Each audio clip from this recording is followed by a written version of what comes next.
मैनू सस तो मैनू मैनू सस तो मैनू मैनू मैनू सस तो मैनू सस तो मैनू सस तो दवाइयां छिपियां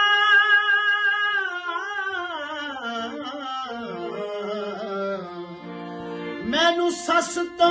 दवाइयां छिपियां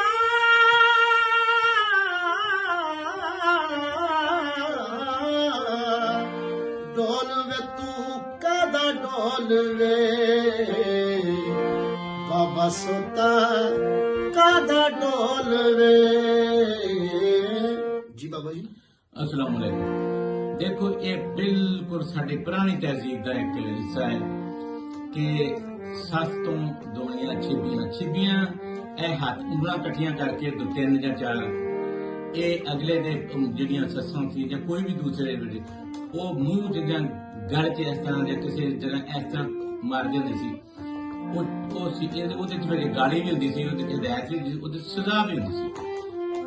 वो पुराना बहुत लफ्ज है और बड़ा अच्छा सी ते फिर ये बहुत खूबसूरत यदि रोमांटिक है समझ लो तुसी के इस्तेमाल है कि अपने वो महबूब नू कह रही है यानी कि अपने खामद नू कह रही है ये पाकीज़गी है कि गल अपने खामद ना कर रही है अपने खामद नू कह रही है कि भी तू मेरा ढोल सी तू मैनू मेरी सस को यानी अपनी मां को छिबियां दवाना है या छिबियां दवाइयां ने तू काहदा ढोल है तेनू तो चाहिए कि मैनू संभाल रखे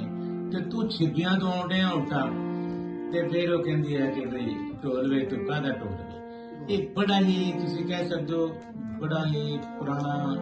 रोमांटिक